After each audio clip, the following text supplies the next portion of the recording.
Hey everybody, Eric Dorward here with the Spartan Rocketry Club, continuing our build of the Quest Terrier-Orion.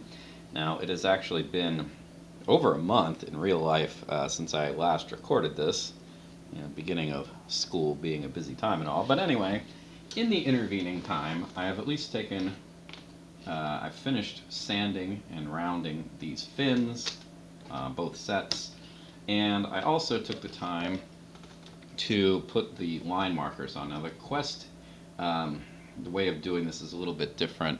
It's pretty similar to the bits that you cut out from an Estes kit, except that there's only one line to mark. So I kind of like having lines on both sides, make sure that you did a decent job lining them up. But basically, if you just put this at the back end, you don't really need two, hopefully.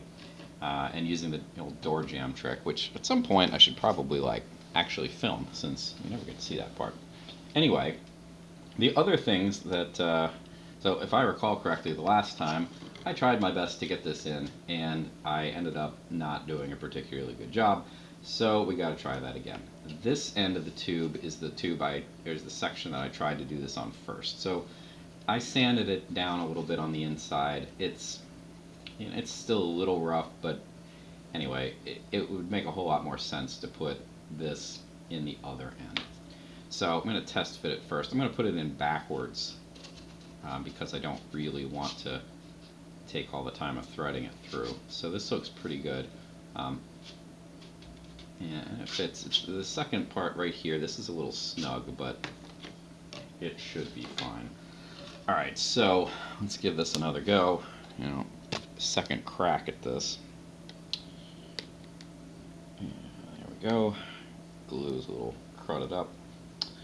There we go. Alright, so I'm going to get my dowel here, so I'm going to get a little bit of glue and put it on the inside as per usual, and then I'm going to put a little bit on the inside here, and then I'm going to thread this in, making sure that it's kind of like I'm putting it in backwards. That's probably not enough glue, but it's at least a place to start.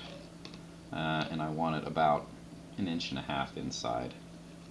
Just kind of eyeballing it. You certainly could measure on your wood scrap here. It wasn't anywhere near enough. If you want it to be plenty accurate, my glue's a little clogged. That's fine. But you don't. It's not really that important.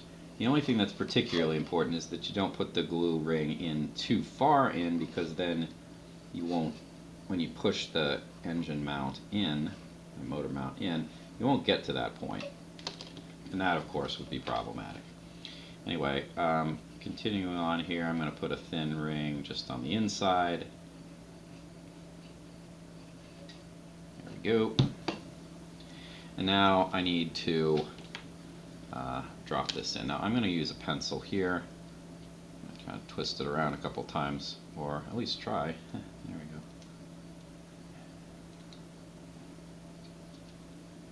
So it makes it a little bit easier as to just trying to push a string through. That's not particularly easy to do. So pencil goes in, pencil goes down the hole, takes the motor mount with it. I am going to get some glue on this. It's kind of unavoidable, I think. Okay.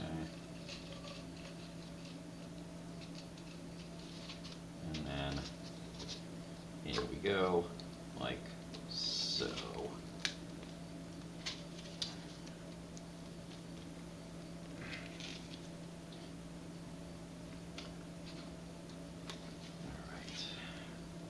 Looks like it's past the danger part there. I did kind of bend the tube a little bit. Now I want the yellow part and the white part to be flush. Now that's not as easy as you might think, because we got the engine hook in already. So usually I just push things down to get them flush. I'm going to use a tape ring so I can avoid the engine hook there, and just give it a little push. And that worked pretty nicely. Through, honestly, just dumb luck, I have the engine hook lined up with the launch lug line. Like, almost exactly. That's That is a brilliant coincidence. I didn't actually mean to do that right now, but I did want to eventually. So lovely. That is fantastic. Saves me a little bit of trouble. If it weren't quite lined up, I would do my best to try to spin it around. Now, last little bit here. I want to get myself a fillet around the launch, sorry, not the launch, the motor mount and the main body tube. This can be a little dodgy. I'm going to try to drop some glue in there, like directly just squeeze it out of the bottle. Sometimes this works wonderfully, but there isn't a lot of room here. So I'm going to angle the tube just slightly. I don't really want all that much glue, so I'm not going to be squeezing it all that hard. I did try to clean out the nozzle a little bit. The launch lug, or not the launch lug, that engine hook makes this a little bit difficult. But if you keep the tube angled just a little bit, gravity will pull it down more or less into the corner, which is where you want it to go. Now this is obviously not perfect, especially over here. I didn't do a particularly good job. That's fine. Now this is actually too wide, so I'm going to turn around the other end. And I'm just going to kind of brush it in like so, as best I can.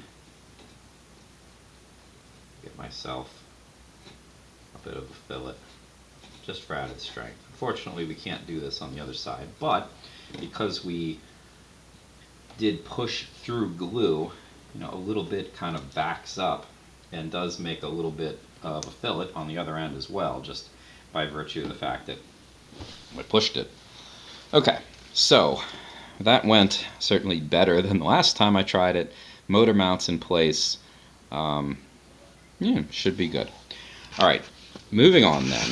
The next bit of stuff that we need to do is attach the fins. Before I do that though, so I did already draw the lines. That's the next step in the instructions, and then there's a whole bit about getting the fins smooth. I already did that too. The last thing I'm going to do is I need to do some measurement. So it looks like I need to put 1/2 inch marks. So these fins go with this, and these fins go with the upper body tube. And in both cases, I need to put 1/2 inch marks away from the edges, because apparently that's where the fins are going to go. They're going to be all 1/2 inch away from the end. So let's grab a pencil, actually for drawing or writing this time, and my ruler. Okay, so I'm going to go through this quickly. My ruler, some of the marks have worn off because this is like a family heirloom ruler. This is my grandfather's, and he certainly had it for a long time, and it's been 15 years or so since I inherited it. Oops, that is the launch lug line. That's why I wrote an L on it. I don't actually want a mark there. Instead, I want one at 4 inches. So since I'm doing all this, there's my 4-inch line for the launch lug, and back to 1/2 inch lines. Anyway, the first inch of rulers does tend to get kind of chewed up sometimes. So certainly what you could do is you could move down to another line like so. So measure it 2 inches. That is a lot clearer. I certainly could be doing that. But it's a little, oops, dropped the tube. It's a little messy, but it's not that important. Anyway, same deal here. Go through and mark off at 1/2 inch. This actually does matter, of course, because you do not want the fins staggered. If you have the fins staggered, then they will be encountering the airflow, what they're trying to, their entire job, right, is to change the airflow. Well, if you have one in front of the other, then they're going to be encountering the airflow at different times, and therefore affecting it differently, and essentially you'll just end up with less effective fins, and maybe it'll end up veering one direction over another, and of course, that is something to be avoided. All right. Anyway, yeah, might as well. We'll put the fins on. This video might run a little bit on the long end, but that's okay. All right, so these fins go with this, as I said before. I'm going to take this the shock cord, and I'm going to stuff it in here because honestly, it's gotten in the way like more than once already, just sitting out. So, and it is very much not wanting to go in there. Too bad. All right. Just make sure you're putting the fins on at the right end, the one that you marked off, the one where the motor mount is, because otherwise you will have a not functional rocket. Incidentally, yeah, my motor mount here seems a little bit warped for some reason. Not entirely sure why that is. I'm definitely going to have to make sure.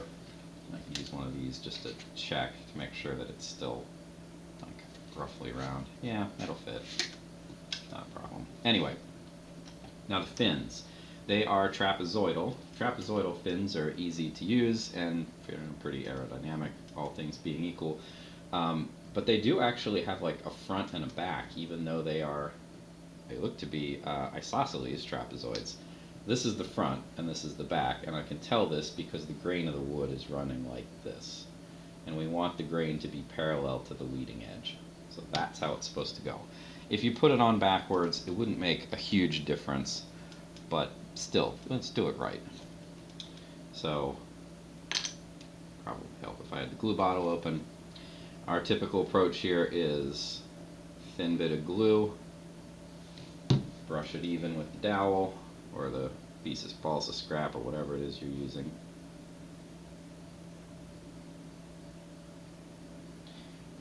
Let it start to set for about 30 seconds, and then we'll add some additional glue, and then we'll attach.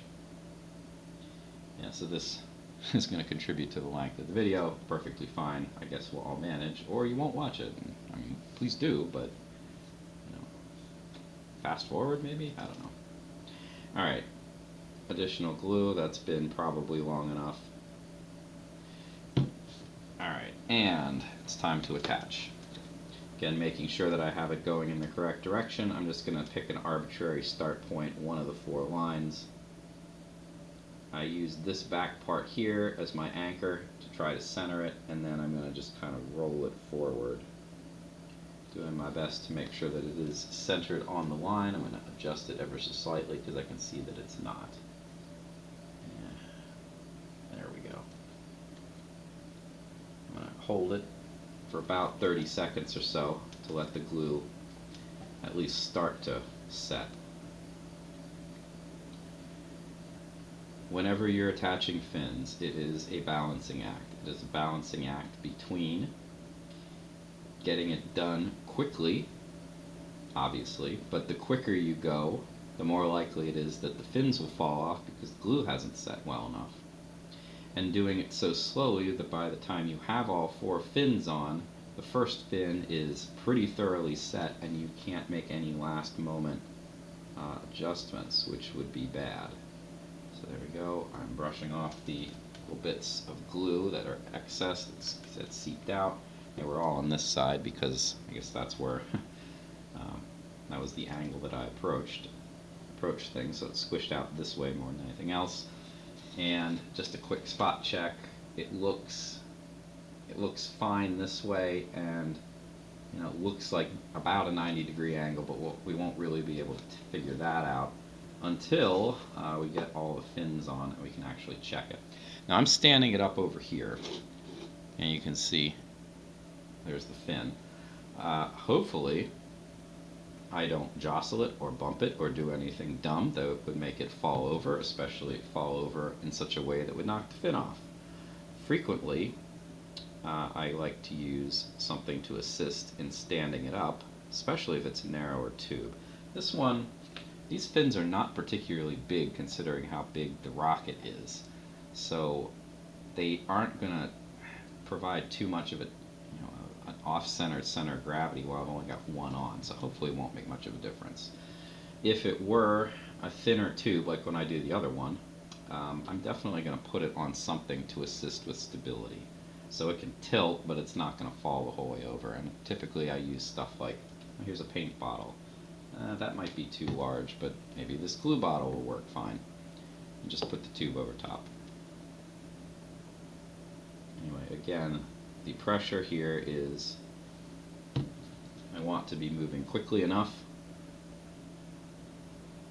so that the glue on that first fin will not completely set by the time I want to make last minute adjustments. But I want this not to fall off right now. This is the challenging part, when it's at a right angle, when it's parallel with the ground, then gravity's pulling on it, and the glue is going to be tested as much as it ever truly is. Alright, I didn't quite line things up at the back end there right initially, so I had to shift it forward. I don't love that, but hopefully it won't make much of a difference. Again, I can't truly see whether I'm on the line very well or at a 90-degree angle at the moment, but I'll worry about that after the glue is set for about 30 seconds and I've cleaned up the excess that I can see is squished out facing me. Alright, so clean that up. Alright, it looks pretty good on the line, and is it a right angle? I mean, it looks pretty good. Hopefully. Okay, two more.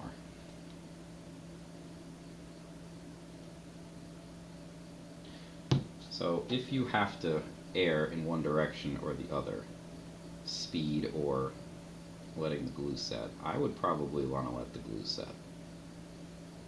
If this is your first rocket that you are gluing things on, well, you probably should have chosen something simpler, honestly, to begin with. But if this really is the first try that you're doing gluing balsa wings onto something,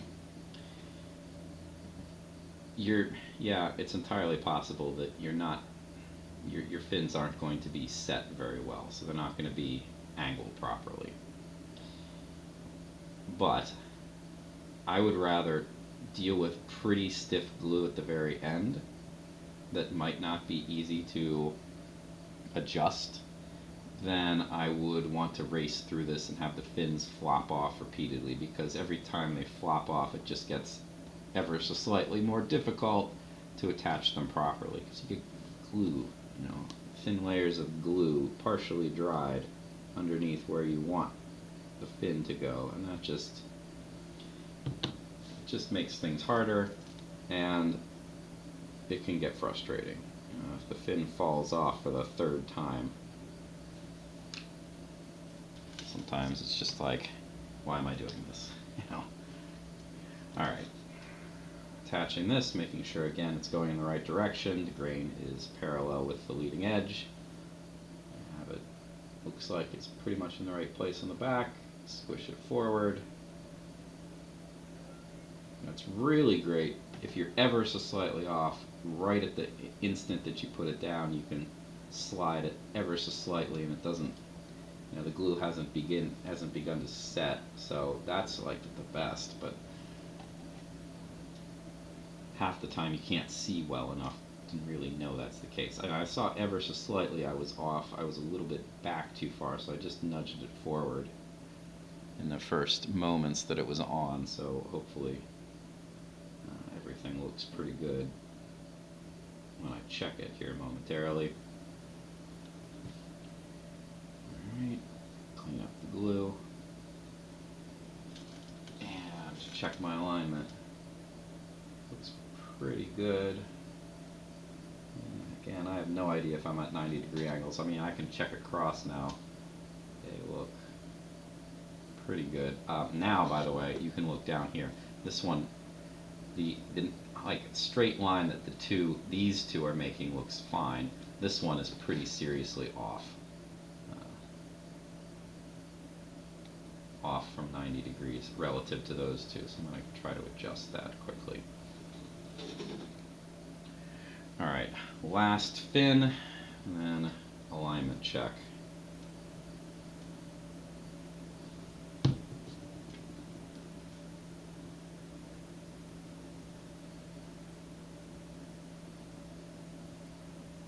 Okay, By the way, too, these fins are on the thicker side. The balsa sheets that these came out of were fairly thick for balsa, which makes this whole process much easier.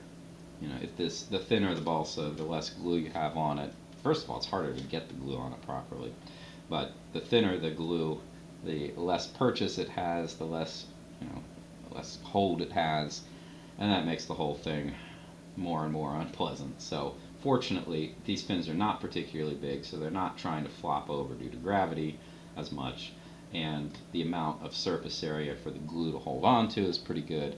So this is, knock on wood of course, but this is not the world's most difficult fin attachment job. Of course, this is kind of like, of all the parts of the rocket build, this is the, I don't know, potential, the one that has the most potential for like lasting negative outcomes. Or at least it could be the most annoying. I don't know. Depends on your painting ability, I suppose. Alright, last bit here. Got it in the right place, more or less. And down it goes. The first one, of course, is fairly easy to put on because you can have the tube on the ground and you don't have to worry about any of the other fins. The more fins you got on, the more things you have to avoid. The more you have, it's like I'm holding it up in the air now because obviously I can't put it down. It would be lying on a fin. That's annoying.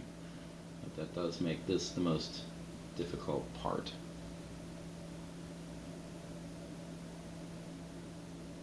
Okay, a little bit longer on the glue setting, and then we will check. Alright, clean up the glue. Look at the lines. It looks, I don't know, it looks like it's a little off this way to me, but it's at least on the line nicely. Okay, now it is time to check the alignment. I'm going to check first off, just kind of eyeballing it.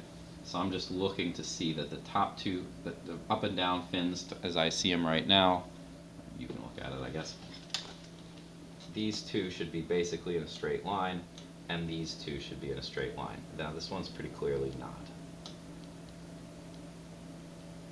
I also want to make sure that they appear to be at right angles with each other, the two pairs. Now, this is going to be ever so slightly harder to check the alignment. Now, normally I'd just say flip it over and see where the fins are, and I have a nice grid set up here on my cutting board.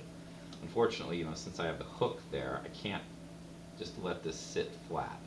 Fortunately, though, I can at least stand it on the hook and do my best to make sure that the middle of the rocket is right on the cross of the grid line, which it is, and then check to see that all the fins appear to be right in line with the grid. Now, this isn't going to be perfect because the engine hook does make this more difficult, but this appears to be pretty good. I can't see any obvious, like if there is a fin that isn't right, it's off by a couple degrees tops, and it very well, I can't tell. Alright, so this is as good as it's going to get. It is time for this to dry. There are more fins to attach, but I'm not going to do that for now. Incidentally, the drying approach, here's my bottle of paint. I'm going to flip the rocket upside down, which of course you can't. It looks like this, right? I'm just going to let it sit over yonder. So it's straight up and down. I don't want it resting on anything. That's good enough. Alright, thanks for watching. Next video, we'll attach the other fins, I guess, and go from there. So thanks for watching.